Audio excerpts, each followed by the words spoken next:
अस्सलाम वालेकुम student, welcome to my channel learn and solve. आज हम करेंगे मैथ की रिव्यू एक्सरसाइज 1 के। बाकी के क्वेश्चन, ऊपर वाले क्वेश्चन हमने सारे सोल्व कर लिए थे 4 तक। आज हम बाकी के 5, 6, 7, 8, 9 और 10 ये वाले सारे क्वेश्चन हम सोल्व करेंगे। इसलिए चैनल के साथ जुड़े रहें, चैनल को लाइक शेयर और सब्सक्राइब कर दिया करें ताकि तमाम वीडियोस आपको टाइमली मिलती रहें। चलते हैं अपनी नोटबुक की तरफ। रिव्यू एक्सरसाइज नंबर 1 का क्वेश्चन नंबर 5 सोल्व कर रहे हैं। Straight trichotomy property of real numbers. Real numbers की उसने क्या ट्राइकोटोमी प्रॉपर्टी आपने लिखनी है। ये वाली प्रॉपर्टी आपने इसके नीचे सिंपल लिख देनी है। ये प्रॉपर्टी हमने बुक की स्टार्ट में भी पढ़ी थी। ये देखिए बुक के पेज नंबर 8 के ऊपर आपके पास ये यहाँ पे लिखी हुई है। For all A B member हैं आर के, आइदर ए इज इक्वल या तो बी हो और ए ग्रेटर हो बी से और ए स्मॉलर हो बी से।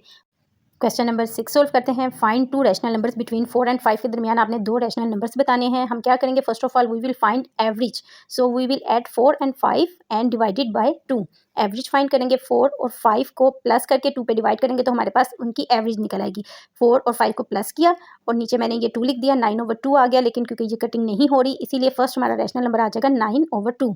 सेकंड रैशनल नंबर हम किसके साथ निकालेंगे, 9/2 और जो लास्ट वाला 5 दिया हुआ है हम उसके साथ ये वाला नंबर लेंगे। 9/2 प्लस सेकंड जो रैशनल नंबर है वो हमने 5 इसके नीचे लिख लिया और 1 सपोज कर लेंगे और एवरेज वाला 2 हमने जो खुद लेना है डिवाइड के लिए वो ले लिया।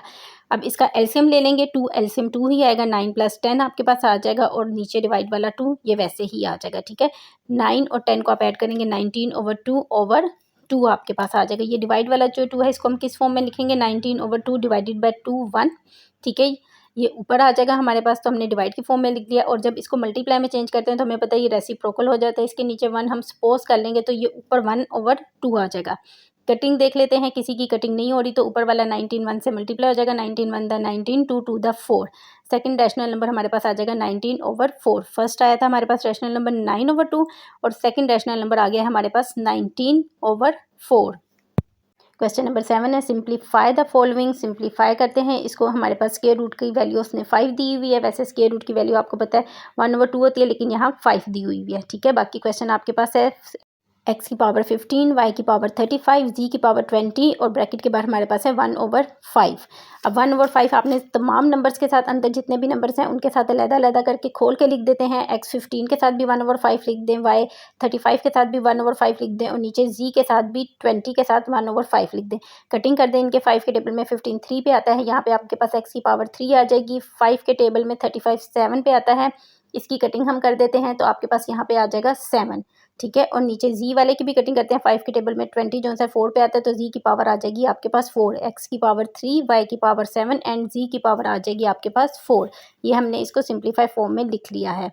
इसका पार्ट 2 सोल्व करते हैं। यहाँ पे भी हमें स्क्वायर रूट की पावर दी हुई है 3, लेकिन ब्रैकेट के अंदर हमारे पास 27 और ब्रैकेट के बाहर 2x भी दिया हुआ है। तो सबसे पहले हम जो 27 है इसका एलसीएम ले लेंगे तो हमारे पास 3 की पावर 3 आ जाएगी। 3 बाहर वाला जो 2x है इससे मल्टीप्लाई होगा तो आपके पास आ जाएगा 6x। स्क्वायर रूट की पावर खोल के लिख लें 1/3। 6x 1/3 के साथ कटिंग हो जाएगी तो आपके पास आ जाएगा 3 1 द 3, 3 2 द 6 और 2x आपके पास 3 की पावर आ जाएगी। क्वेश्चन नंबर 7 का ही पार्ट 3 सोल्व करते हैं। 6 × 3 और 3 की पावर है n+2। नीचे भी आपके पास है n+1 - 3n दिया हुआ है। अब सबसे पहले आपने जो ब्रैकेट वाला है, हमेशा हम ब्रैकेट सोल्व करते हैं। 3 के देखें ऊपर जो सा है इसकी पावर बाहर n+2 है, तो इसको खोल के लिख देते हैं। एक दफ़ा 3 के ऊपर n लिख देते हैं और एक दफ़ा 3 के ऊपर 2 लिख देते हैं। इसी तरह नीचे वाली पावर भी खोल के लिख दें। एक दफ़ा 3 के ऊपर n लिख दें और एक दफ़ा 3 के ऊपर 1 लिख दें, -3n वैसे ही आपके पास आ जाएगा। ऊपर वाली वैल्यूज़ को सोल्व करते हैं। यहाँ पे आपके पास 6 दिया हुआ है और 3 की पावर 2 दी हुई है। 6 वैसे ही आ गया 0.3n और 3 को 2 टाइम मल्टीप्लाई करेंगे तो आपके पास 9 आ जाएगा। नीचे देखें 3n 2 टाइम है तो कॉमन ले सकते हैं, इसको कॉमन ले लें। इंटू 3 1 एक दफ़ा था ये लिख लिया, माइनस यहाँ से क्योंकि हमने कॉमन लिया था इसलिए 3 के बाद 1 लिख दिया है, 3 - 1। अब इसको सोल्व करते हैं। 3.3n 0.9 था तो 3n ऊपर वाला नीचे वाले 3n के साथ कट जाएगा तो आपके पास बच जाएगा 6 × 9 और 3 - 1। 6 × 9 54 ओवर 3 - 1 2। 2 को डिवाइड कर लेते हैं 54 पे तो आपके पास आंसर आ जाएगा 27। क्वेश्चन नंबर 8 है हमारे पास, the sum of 3 consecutive odd integer is 51। Find the 3 integers find करने हैं। तो जो इंटीगर्स होते हैं वो हमारे पास होते हैं 1 3 5 7 11। ठीक है, फर्स्ट 3 1 3 5 ही हमारे पास आएंगे। लेकिन अब क्वेश्चन में दिया हुआ है कंसेक्टिव ऑड इंटीगर्स हमें दिया हुआ है, तो हम फर्स्ट इंटीगर जो सा लेट कर लेते हैं x के बराबर, सेकंड ऑड इंटीगर x + 2 के and third odd integer x + 4 के। यहाँ पे देखें x के साथ 1 है लेकिन हम लिखते नहीं हैं, तो हमारे पास यहाँ पे 1 इंटीगर आ गया। दूसरी दफ़ा x के साथ ये 1 है और +2 करेंगे तो 3 आ जाएगा। और तीसरा जो है इसके साथ भी 1 + 4 करेंगे तो हमारे पास 5 आ जाएगा।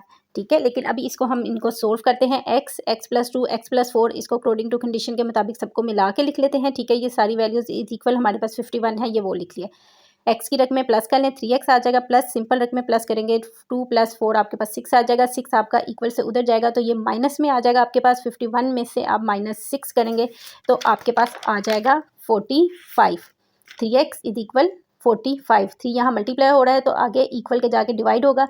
3 के टेबल में 45 आता है 15 पे, x आ गया हमारे पास 15। फर्स्ट और इंटीगर हमारे पास आ गया है 15। फर्स्ट इंटीगर को हमने x के बराबर सपोज किया था, ये 15 आ गया। सेकंड को x +2 के बराबर हमने सपोज किया था, तो x की जगह यहाँ 15 लिख दें, +2 करें तो आपके पास सेकंड इंटीगर आ जाएगा 17। थर्ड भी x +4 किया था, x की जगह 15 लिख दें, +4 ऐड करेंगे तो आपके पास थर्ड इंटीगर आ जाएगा 19। तो जो हमारे तीनों इंटीगर्स हैं वो हमारे पास हैं 15, 17 एंड 19। क्वेश्चन नंबर 9 है, Abdullah picked up 96 balls and place them into 2 buckets. उसने 2 बकेट्स में 96 बॉल डाली हैं। 1 bucket has 20 more balls than the other bucket. How many balls were in each bucket. एक बकेट में 29 बॉल्स दूसरी से ज़्यादा हैं, तो कितनी हर बकेट में बॉल्स हैं। According to condition total ball उसने हमें 96 दी है। Let the number of ball in 1 bucket, हम x के सपोज कर लेते हैं कि एक बकेट में x बॉल्स हैं। Number of ball in other bucket तो हमें नहीं पता, तो x + 28 जो उसमें मोर बॉल्स हैं यहाँ पे वो लिख लेते हैं 28। अब हम x + 28 इज इक्वल 96 लिख लेते हैं। x को ऐड करेंगे तो आपके पास 2x + 28 इज इक्वल 96 आ जाएगा। 28 इक्वल के उधर जाएगा तो माइनस हो जाएगा, इसको माइनस कर लेते हैं। 2x is equal 68। 2 यहाँ पे x से मल्टीप्लाई हो रहा है तो नीचे आके डिवाइड हो जाएगा। 2 को 68 पे डिवाइड करेंगे तो x इज इक्वल 34 आपके पास आ जाएगा। फर्स्ट बकेट में आपकी कितनी बॉल आ रही है 34। सेकंड बकेट को हमने फाइंड करना है x + 28 जो हमने उसके बराबर सपोज किया था वो लिख लेते हैं। x की जगह आप 34 लिख दें, इसमें 28 ऐड करें तो आपके पास आ जाएगी सेकंड बकेट की बॉल 62। रिव्यू एक्सरसाइज 1 का लास्ट क्वेश्चन नंबर 10 सोल्व करते हैं। Salma invested ₹3,50,000 in a bank which paid simple profit at the rate of 7.1/4% per annum. After 2 years the rate increase at 8% per annum. Find the amount she had at the end of 7 years। यहाँ पे अब देखें दो चीज़ें हमें दी हुई है। Time उसने हमें 7 years दिया हुआ है और ये 2 years दिया हुआ है। ठीक है, टोटल टाइम 7 years है, 2 तो यहाँ पे कितना आ जाएगा 5 years। इस प्रॉफिट के साथ 8% प्रॉफिट के साथ आ जाएगा आपका 5 years और 2 years के साथ आ जाएगा 7/1/4। 2 और 5 आप ऐड करेंगे तो टोटल जो प्रॉफिट का टाइम आपके पास आ रहा है वो 7 year आ रहा है। अब हम इसको सोल्व करते हैं ताकि आपको आसानी से समझ आ जाए। प्रिंसिपल अमाउंट जो उसके पास है 3,50,000 जो उसने बैंक को दी थी वो हम यहाँ पे लिख लेंगे। ठीक है, और टाइम T1 के साथ आपने शो कर लेना है क्योंकि पहले साल का बताएंगे वो 2 साल उसने हमें दिया हमें। रेट उस पर था 7/1/4% के हिसाब से दे रहा था। 4 7 द 28 इसमें 1 ऐड करेंगे 29/4 आपके पास आ जाएगा। 4 को 29 पे डिवाइड करेंगे 7.25% आपके पास रेट आ रहा है। इंटरेस्ट को I1 से शो कर लेते हैं। I1 आपके पास आ रहा है, इसका formula price R1 T1/100। Price 3,50,000 थी हमारे पास। R1 रेट जो था 7.25 था, मल्टीप्लाई टाइम 2 था। तो इन सब को ऊपर वाली वैल्यूज़ को आपने मल्टीप्लाई करना है और नीचे वाले 100 पे डिवाइड कर देना है। सारी वैल्यूज़ को ऊपर वाली को मल्टीप्लाई करेंगे तो आपके पास आ जाएगा 57,500। ठीक है, 5075,000/100। इसके नीचे वाले 2 जीरो ऊपर वाले 2 जीरो से कट जाएंगे तो बाकी आपके पास बचेगा 50,750। पहले 2 सालों का जो उसका इंटरेस्ट आया है 50,750 आ गया है। बाकी के 5 सालों का फाइंड करते हैं। तो बाकी का इंटरेस्ट फाइंड करने के लिए आपने रेट को R2 से करना है, 8% के हिसाब से आ रहा है। टाइम को T2 से कर देते हैं, 5 years का टाइम वो हो जाएगा। इंटरेस्ट हमने फाइंड करना है, फार्मूला वही वाला लगेगा PR2 T2/100। वैल्यू पुट कर देते हैं, प्राइस वही लेगी 3,50,000 आपके पास रहेगा। मल्टीप्लाई R जो था 8 और टाइम 5 था। ऊपर वाली रकमों को मल्टीप्लाई कर दे और उनको 100 के साथ आपने डिवाइड कर देना है। 100 के 2 जीरो कट के बाकी बच जाएगा 1,40,000। बाकी के जो 5 साल उसको इंटरेस्ट मिलता रहा है 8% के हिसाब से, वो आपके पास आया 1,40,000। टोटल उसने क्या 7 years की अमाउंट बताएं कितनी उसके पास बची है। तो दोनों जो इंटरेस्ट हैं वो और उसकी टोटल अपनी अमाउंट, इन सबको हम ऐड करेंगे तो उसके पास ये वैल्यू आ जाएगी 54750। चैनल को लाइक शेयर और सब्सक्राइब कर दें ताकि तमाम आने वाली वीडियोज़ आपको टाइमली मिलती रहें।